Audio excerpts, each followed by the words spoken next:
अन्नदाता अन्नदाता अन्नदाता नीत तुम्हारा अन्नदाता, पग पग पर है संग तुम्हारे अन्नदाता। लहू किसानों का बन के पसीना सींचता है धरती का सीना, मेहनत का तेरी हक दिलवाने, नई तकनीक नई खोज बताने। पशुधन को गुणवान बनाना, पौध सुरक्षा को सिखलाना, खेती के सब गुर समझाने, भारत का सरताज बनाने, आठों पहर है संग तुम्हारे अन्नदाता अन्नदाता। नमस्कार, आप सभी का स्वागत है अन्नदाता कार्यक्रम में। आपके साथ मैं हूं सोनाली सिंह। हमारे देश के किसान जन का पोषक है, वह श्रम का देवता है, अन्नदाता है। उसमें ही भारत की आत्मा निवास करती है। ऐसे ही किसानों की प्रगति के लिए हम खेती बाड़ी से जुड़ी हुई बहुत सी नई लाभकारी जानकारियां हर रोज सुबह लेकर आते हैं। तो चलिए कार्यक्रम शुरू करने से पहले देखते हैं क्या है आज के अन्नदाता में। लौकी की फसल में किए जाने वाले जरूरी कार्य।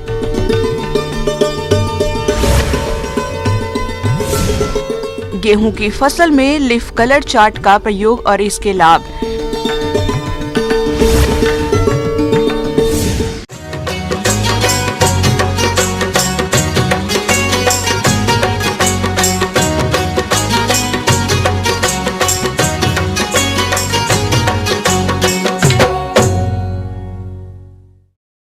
प्रदेश के बहुत से किसान भाई लौकी की खेती करते हैं। यह फसल इस समय कहीं बढ़वार तो कहीं फलन की अवस्था पर है, तो फसल से अधिक उत्पादन लेने के लिए जरूरी हो जाता है कि आप सिंचाई और खरपतवार नियंत्रण करते हुए लौकी की फसल को कीट रोगों से कैसे बचाएं।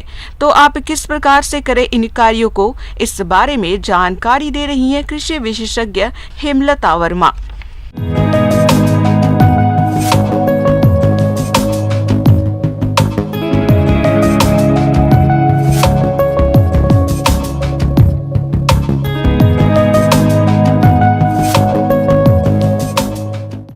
आज आपके सामने लौकी की फसल में किस प्रकार से प्रबंधन किया जाए, तो उसके बारे में जानकारी देना चाहती हूँ। जैसा कि हम देख रहे हैं कि अभी मार्केट में लौकी मिल रही है। जैसा हम देख रहे हैं कि लौकी की फसल अब गर्मी की फसल या जायद की फसल नहीं रह गई है, 12 महीने इसको मार्केट में हमको मिलती है। तो और किसान भाई इससे लाभ भी कमा रहे हैं लौकी की फसल लगा के। तो जैसा कि हम जानते हैं कि जो खरपतवार की समस्या है जब लौकी की फसल में आती है, तो किसान भाई देख लें, क्योंकि अगर खरपतवार आएगा अपनी फसल में तो पौधे की वृद्धि नहीं होगी, क्योंकि लौकी बेल वाली फसल है। अगर वो खरपतवार की वृद्धि हमारे खेत में दिखेगी तो जो हमारी बेलें हैं वो सही से वृद्धि नहीं कर पाएंगी, और जो उसमें फूल है फल है वो सही से नहीं बनेगा। क्योंकि खरपतवार प्रकाश के लिए, पानी के लिए और जो खाद और उर्वरक हम जो दे रहे हैं उसमें कंपटीशन करते हैं, और हमारी जितनी उपज मिलनी चाहिए हमको उतनी नहीं मिल पाती। तो किसान भाई जो भी खुरपी की सहायता से या किसी और यंत्र की सहायता से समय समय पे निदाई गुड़ाई करते रहें।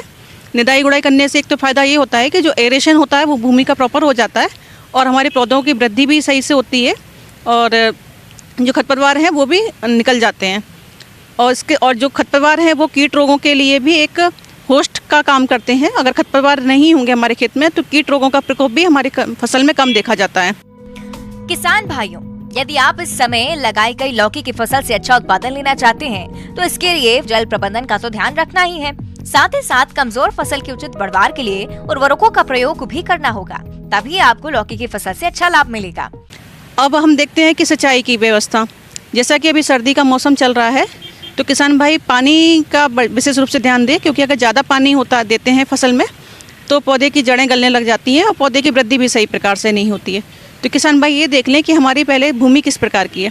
अगर भारी भूमि है तो हमें पानी कम लगेगा, और हल्की मिट्टी है तो पानी ज़्यादा लगेगा। आप पहले पानी देने से पहले देख लें कि हमारी मिट्टी में पानी की आवश्यकता लग रही है, तो उसको देख के पानी दें।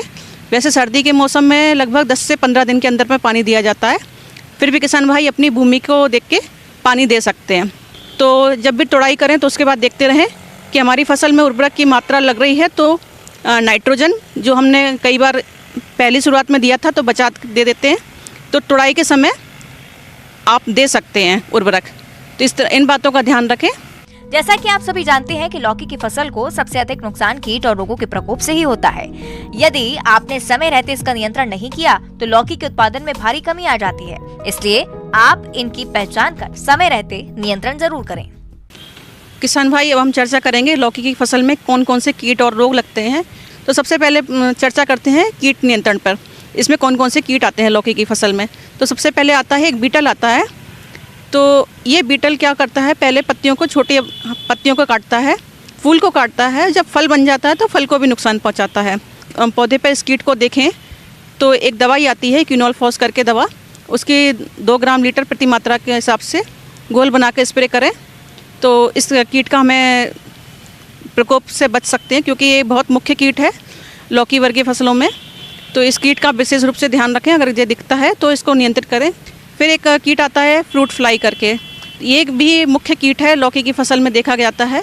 तो ये कीट क्या करता है, ये मक्खी के रूप में होता है।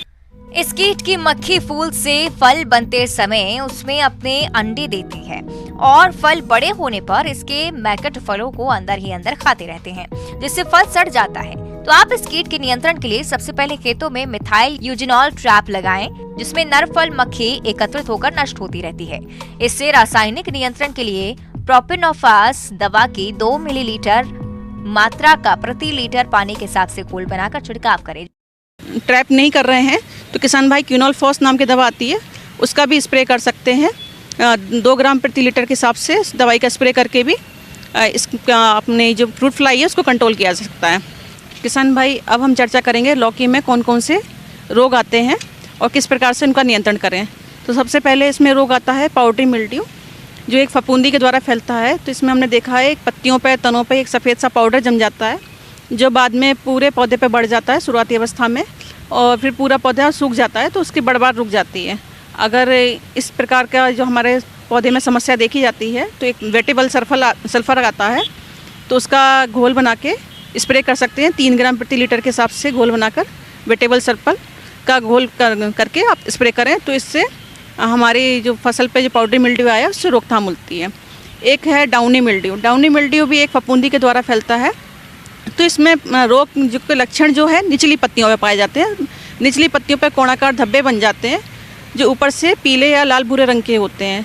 तो इस प्रकार के जब हमें अपनी फसल में धब्बे दिखाई दें, और फिर क्योंकि ये फिर बाद में धब्बे बढ़ के पूरे पत्तियों को ये कवर कर लेते हैं, तने को कवर कर लेते हैं, और हमारा फूल भी नहीं सही बनता या फिर हमारा फल की वृद्धि नहीं हो पाती। तो इस प्रकार का जब हम अपने फसल में इस प्रकार के रोग का प्रकोप देखें तो इसके लिए मैंकोजेब करके दवा आती है, इसके 2 ग्राम प्रति लीटर के हिसाब से घोल बनाकर स्प्रे करें। अगर प्रकोप ज़्यादा दिखे तो 10 से 15 दिन के अंतर से फिर से दोबारा स्प्रे करें, तो इससे इस रोग का नियंत्रण किया जा सकता है। तुड़ाई के लिए किसी अच्छे सेकेटियर या चाकू की सहायता से फलों की तुड़ाई करें, क्योंकि तुड़ाई के लिए फल सॉफ्ट होना चाहिए। अगर कड़ा हो जाएगा, समय पर तुड़ाई नहीं होगी, कड़ा हो जाएगा तो उसका बाजार मूल्य कम हो जाता है। इसलिए जो फलों की तुड़ाई है समय पर करें और देख रेख किसान भाई समय समय पर करते रहें तो अधिक उपज प्राप्त कर सकते हैं। किसान भाइयों, अब लेते हैं एक छोटा सा ब्रेक।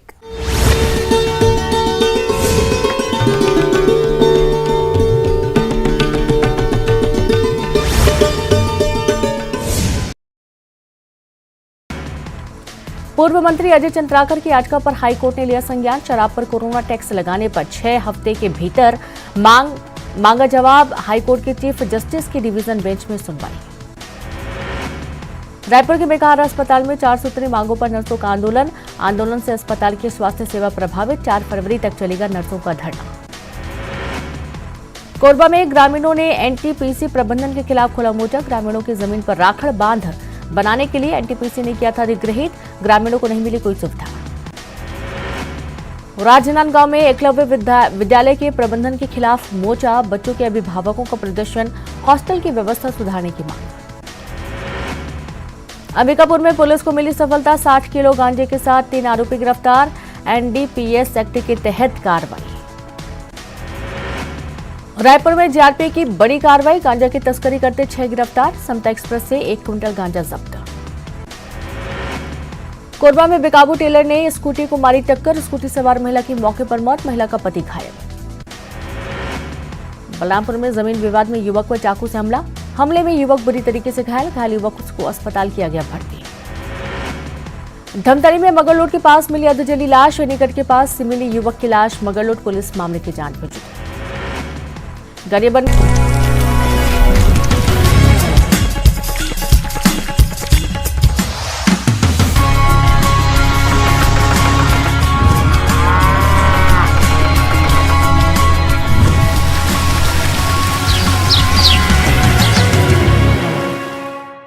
ब्रेक के बाद आप सभी दर्शकों का अन्नदाता में स्वागत है।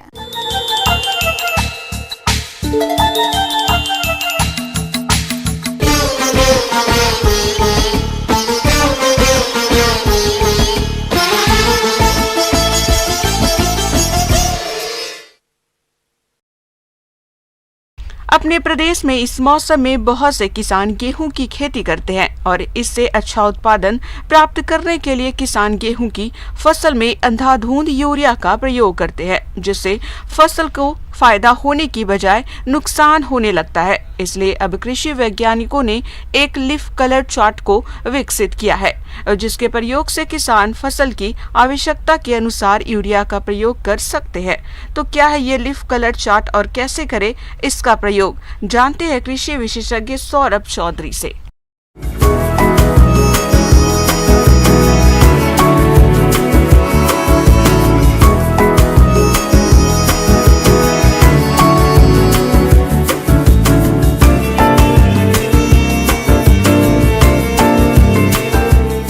सभी किसान बंधुओं का नमस्कार। मैं पंजाब एग्रीकल्चर यूनिवर्सिटी के द्वारा जो विकसित किया गया है लीफ कलर चार्ट, उसकी यूज़ करके कैसे गेहूं में खाद डाला जा सकता है उसके बारे में मैं चर्चा करूंगा। पहले मैं ये बोलना चाहता हूँ कि गेहूं में जो हम फर्टिलाइज़र देते हैं उसमें से नाइट्रोजन होता है, फॉस्फोरस होता है, पोटेशियम होता है। नाइट्रोजन के अलावा बाकी जो फर्टिलाइज़र है वो हम बेसल डोज में यूज़ करते हैं और सिर्फ नाइट्रोजन हम लीफ कलर चार्ट से मैनेज कर सकते हैं। किसान भाइयों, लीफ कलर चार्ट का उपयोग करने से पहले आप ये जान लें कि आखिर लीफ कलर चार्ट होता क्या है। लीफ कलर चार्ट एक ऐसा पत्रक है जिसे कृषि वैज्ञानिकों ने कई फसलों की पत्तियों पर शोध कर पौधों की मांग के अनुसार पत्तियों के रंगों को देखते हुए बनाया है। इसके रंगों की तुलना पौधों की पत्तियों से करके पौधे में नाइट्रोजन की कमी और अधिकता का पता लगा सकते हैं। इस पत्रक में पत्तियों के रंग के अनुसार पौधों के कुछ अंक के ऊपर यूरिया की मात्रा भी दी जाती है, जिससे आप यूरिया की मात्रा को आसानी से जान सकते हैं। फसल से अच्छा उत्पादन हो, इसके लिए किसान आमतौर पर अंधाधुंध उर्वरकों का प्रयोग करते हैं, जो कि सही नहीं है। यूरिया की अधिकता और कमी दोनों ही फसलों के उत्पादन में भारी गिरावट डालते हैं। इस प्रकार के नुकसान से बचने के लिए किसान लीफ कलर चार्ट की सहायता से पौधे की मांग के अनुसार उर्वरक का प्रयोग कर सकते हैं। किसान इस चार्ट का प्रयोग आसानी से कर सकते हैं। नाइट्रोजन का जो इस्तेमाल होता है हम स्प्लिट डोज में करते हैं, हम लोग सब जानते हैं। नाइट्रोजन का हम स्पेशली 3 डोज में कर सकते हैं। पहला जो डोज होता है वो हम बेसल एप्लीकेशन कर सकते हैं और सेकंड और थर्ड डोज जो है फर्स्ट और सेकंड इरिगेशन में हम देंगे। तो बेसल डोज के लिए हम अगर 1/3 नाइट्रोजन फर्टिलाइज़र दे देंगे तो सेकंड और थर्ड डोज में 1/3 करके देंगे। अब हम लीफ कलर चार्ट की इस्तेमाल करके जो नाइट्रोजन का रिक्वायरमेंट है वो हम कैसे कम कर सकते हैं वो हम आपको बताएंगे। तो ये जो लीफ कलर चार्ट है आप देख रहे हैं, इसमें 3 से लेकर 6 तक का रेटिंग है। तो हमको क्या करना है, पहले फील्ड में जाके जो मैच्योर पत्ते हैं उसका कलर इससे मैच करना चाहिए। कलर मैच करने के लिए हमको कम से कम 10 पत्ते का कलर इसके साथ मैच करना चाहिए और उसका जो रेडिंग आएगा वो हमको नोट कर लेना चाहिए। लीफ कलर चार्ट से फसलों की पत्तियों का रंग मिलाया जाता है और जिस रंग से पत्तियों का रंग मिल जाता है उसके ऊपर से लिखे अंक को नोट कर लेते हैं। इसके बाद कलर चार्ट के पीछे लिखे विवरण के अनुसार यूरिया की मात्रा का प्रयोग फसलों में करते हैं। तो रीडिंग कुछ भी आएगा तो 3 to 6 के बीच में रीडिंग आएगा। अगर 10 में से 6 पत्ते का रीडिंग अगर 5 से कम आया तो हमको जो है मिलेगा इसमें कि नाइट्रोजन का कमी है। तो हम जो 10 पत्ते का रीडिंग लेंगे तो उसका अगर एवरेज 6 से नीचे आए तो हमको 15 kg यूरिया पर हेक्टर हमको एप्लीकेशन करना चाहिए। अगर उसका रेटिंग 4.5 to 5 के बीच में आए तो हमको 30 kg नाइट्रोजन मतलब यूरिया पर हेक्टर देना चाहिए। अगर उसका रेटिंग 4 to 4.5 आए तो हमको कम से कम 40 kilo urea per hectare application करना पड़ेगा। और अगर लेस देन 4 अगर हमारा रीडिंग आए तो हमको 55 kilo urea per hectare application करना पड़ेगा। 21 दिन की फसल से लेकर बालियां निकलने की शुरुआती अवस्था तक लीफ कलर चार्ट का इस्तेमाल करें। इसके लिए खेत के 10 पौधों का चुनाव करें। सुबह 8 से 12 बजे या फिर शाम में 2 से 4 बजे के बीच चयन किए गए इन पौधों की शीर्ष पत्तियों के रंगों का चार्ट से मिलान करें। अगर 10 पत्तियों में से 6 पत्तियों का रंग ऊपर से गहरा हरा, पीला या कॉलम 6, 5, 4 और 3 के रंगों के अनुसार है तो खेतों में नाइट्रोजन का प्रयोग चार्ट में दी गई मात्रा के अनुसार करना होता है। हर 10 दिन के अंतराल पर यह प्रक्रिया दोहराएं और जरूरत के मुताबिक यूरिया डालें। तो इस लीफ कलर चार्ट जो है पंजाब एग्रीकल्चर यूनिवर्सिटी से विकसित किया गया है, उसको यूज़ करके हम लोग अपना गेहूं में फर्टिलाइज़र का जितने ज़रूरत है हम उतना दे के हमारा ज़रूरत को कम कर सकते हैं। लीफ कलर चार्ट इस्तेमाल करने के लिए हमें कुछ सावधानियाँ अपनाना पड़ेगा। पहला तो यह है कि हम जो पत्ते को साथ हम मैच करेंगे उसमें कोई कीड़े का अटैक नहीं होना चाहिए, उसमें कोई रोग का अटैक नहीं होना चाहिए और वो फुल्ली मैच्योर पत्ता हो। जब हम लीफ कलर चार्ट से कलर मैच करेंगे तो हमारी बॉडी का शेड से पत्ते को ढक लेना चाहिए और उसके बाद उससे हम रीडिंग लेना चाहिए, डायरेक्ट सनलाइट में नहीं लेना चाहिए।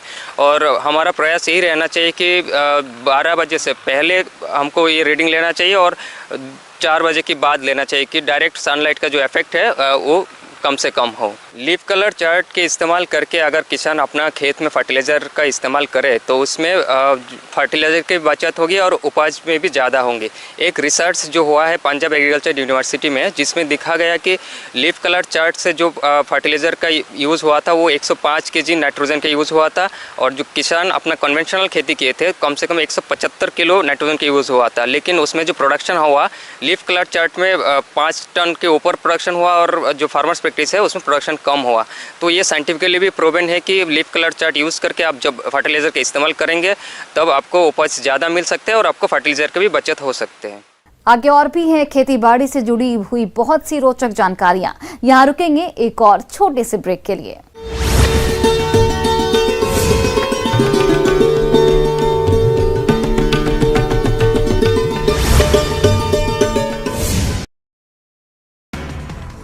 पूर्व मंत्री अजय चंद्राकर की याचिका पर हाईकोर्ट ने लिया संज्ञान। शराब पर कोरोना टैक्स लगाने पर 6 हफ्ते के भीतर मांगा जवाब। हाईकोर्ट के चीफ जस्टिस की डिवीजन बेंच में सुनवाई।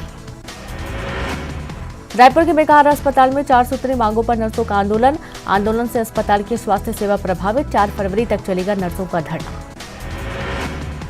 कोरबा में ग्रामीणों ने एनटीपीसी प्रबंधन के खिलाफ खोला मोर्चा। ग्रामीणों की जमीन पर राखड़ बांध बनाने के लिए एनटीपीसी ने किया था अधिग्रहित। ग्रामीणों को नहीं मिली कोई सुविधा।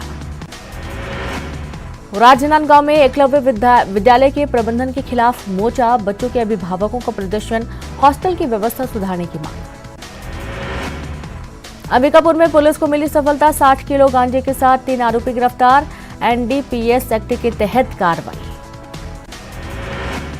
रायपुर में जीआरपी की बड़ी कार्रवाई। गांजा की तस्करी करते 6 गिरफ्तार। समता एक्सप्रेस से 1 क्विंटल गांजा जब्त।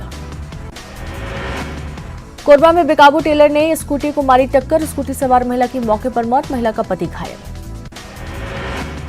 बलरामपुर में जमीन विवाद में युवक पर चाकू से हमले में युवक बुरी तरीके से घायल युवक को अस्पताल किया गया भर्ती। धमतरी में मगरलोड के पास मिली अधजली लाश। निकट के पास मिली युवक की लाश। मगरलोड पुलिस मामले की जांच में जुटी। गरियाबंद में मासूम छात्र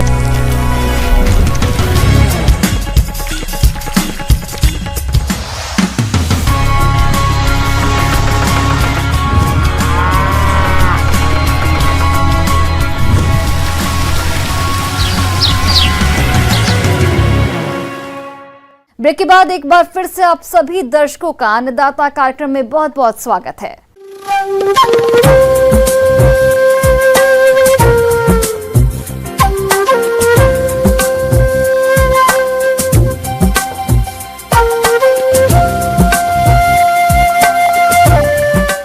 मौसम विभाग के रिपोर्ट पर साप्ताहिक कृषि सलाह इस प्रकार है।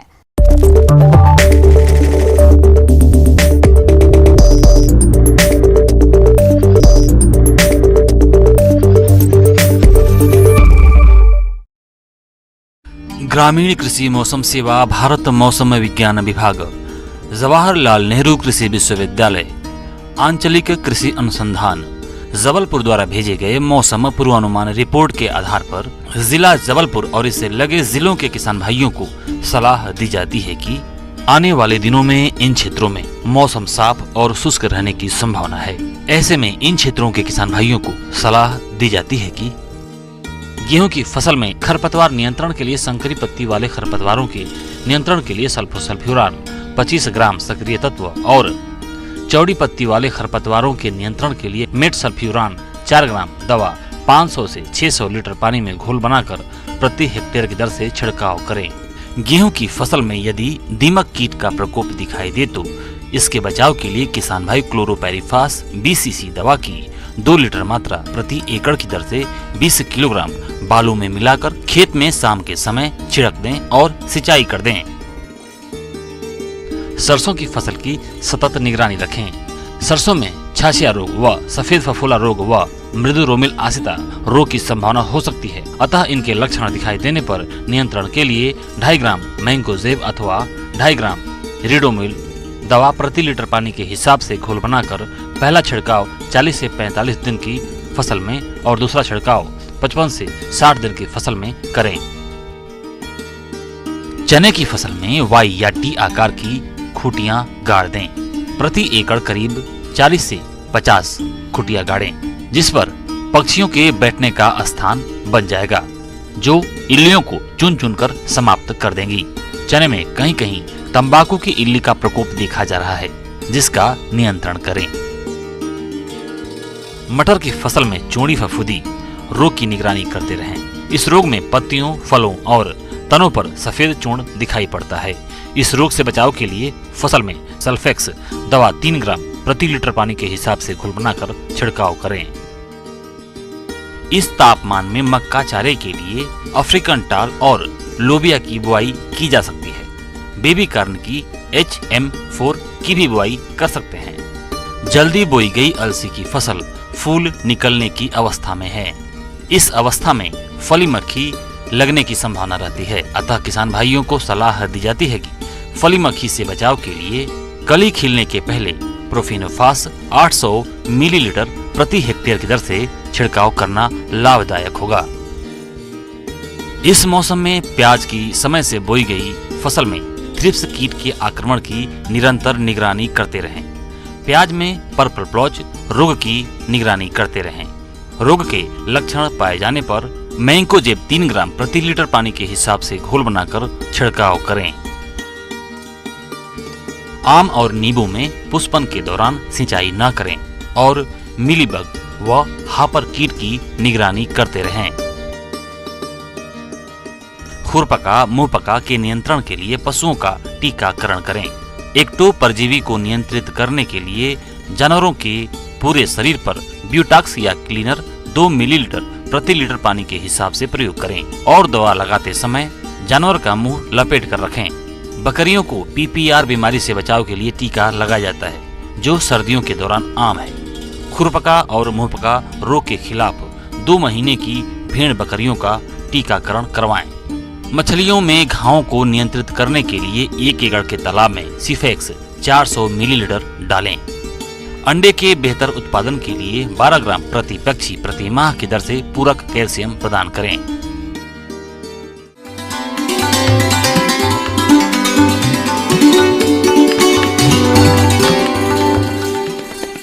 आइए जानते हैं अन्नदाता निःशुल्क फोन के माध्यम से पूछे गए समस्याओं का समाधान।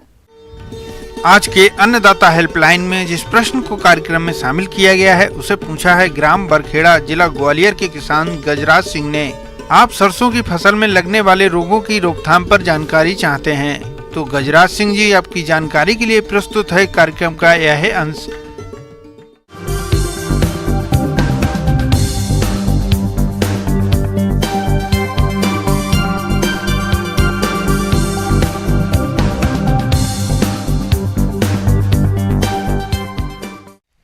वाइट रस्ट, जिसको सफ़ेद रतुआ नामक बीमारी भी कहते हैं, और यह जो सरसों वर्गीय पौधे हैं उनमें बहुत खतरनाक बीमारी है। इसके जब बीमारी का प्रकोप होता है तो पौधों की बढ़वार रुक जाती है। अगर बाद में इसका प्रकोप होता है तो जो फली बननी है, जहाँ पे जो सरसों की फली बननी है, उन फलियों की जगह में आपको एक स्ट्राइल फलियां होती हैं जिनमें बीज नहीं होता है। तो इसलिए इस जो बीमारी है इसका नुकसान बहुत ज़्यादा हम सरसों में देखते हैं और उन इलाकों में ज़्यादा मिलता है जहां पर अगर सिंचाई ज़्यादा की है या नाइट्रोजन की अधिक मात्रा दी हुई है तो उस सरसों में इसका प्रकोप ज़्यादा होता है। यह बीमारी पहचानना बहुत सिंपल है। इसमें जब पत्तियाँ, पहले जो पत्तियाँ नीचे की तरफ पत्तियाँ होती हैं उनमें सफ़ेद क्रीमी कलर के धब्बे दिखाई देते हैं नीचे की तरफ में, और ऊपर की तरफ में आपको भूरा धब्बा दिखाई देगा। तो इसमें आपका जो वाइट रस्ट का प्रकोप है, यह बीमारी का प्रकोप है वो होता है। इस बीमारी में जो इसका प्रसारण है वो बीजों के द्वारा होता है। तो सबसे पहले हमें बीज उपचार करना चाहिए। बुआई के समय में पहले ध्यान रखें, बीज उपचार के लिए बहुत सारे कवकनाशी उपलब्ध हैं। उसमें से पहला है जो एप्रोन एसडी मेटालेक्सिल 6 ग्राम प्रति केजी बीज से आप उपचारित करके बीज को बोएं। अगर बाद में आपको जैसे ही खेत में बीमारी का प्रकोप दिखाई देता है तो आप इसमें मैनकोजेब या रिडोमिल एमजेड 2 ग्राम प्रति लीटर पानी का आप छिड़काव करें। और ध्यान रहे खेत में पानी इकट्ठा नहीं होने दें। पानी जहाँ पे इकट्ठा होता है इस बीमारी का प्रकोप ज़्यादा होता है। ये हमेशा रोगरोधी और प्रमाणित किस्मों के बीजों की बोनी करें। इसके अलावा खड़ी फसल में रोग के लक्षण दिखाई देने पर मेनकोजेब 2.5 ग्राम प्रति लीटर की दर से या कॉपर ऑक्सीक्लोराइड 3 ग्राम प्रति लीटर पानी के हिसाब से छिड़काव करना चाहिए। पहला छिड़काव रोग के लक्षण दिखाई देने पर और दूसरा छिड़काव पहले छिड़काव के 15 से 20 दिनों के अंतर पर करें। अधिकतम 4 से 5 बार छिड़काव करने से फसल को सुरक्षित रखा जा सकता है। जो समुचित पानी का निकास रखें, नमी ज़्यादा नहीं बनने दें। और उसके साथ में जो बहुत बार देखते हैं कि किसान नाइट्रोजन का ज़्यादा प्रयोग करते हैं, यूरिया इत्यादि का संशोधित जो दर है उससे आप प्रयोग करें तो इस जो खतरनाक बीमारी है सरसों की उसका प्रकोप नहीं होगा।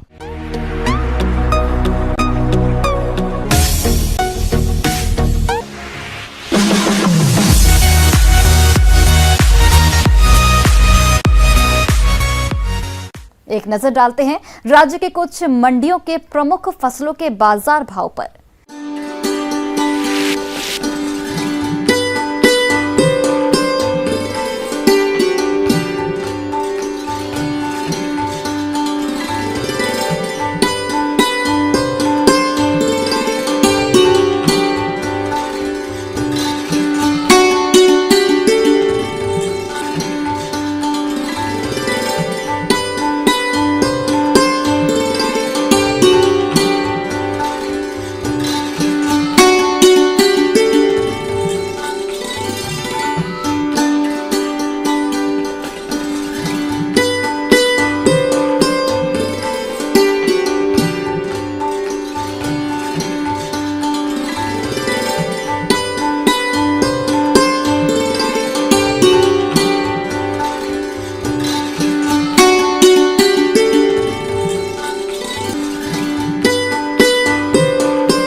किसान भाइयों, कृषि संबंधित समस्या या सुझावों के लिए आप हमें इस पते पर संपर्क कर सकते हैं।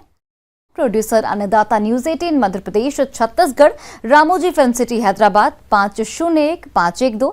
साथ ही आप हमें ईमेल भी कर सकते हैं। हमारा ईमेल आईडी है p18annadatamp@news18.com। इसके अतिरिक्त आप हमें निःशुल्क हेल्पलाइन नंबर 18008892 पर सोमवार से शनिवार सुबह 10 से शाम 4 बजे के बीच संपर्क कर सकते हैं। अब समय हो रहा है आपसे विदा लेने का। कल फिर से आपसे मुलाकात होगी कृषि से जुड़ी महत्वपूर्ण जानकारियों के साथ। नमस्कार।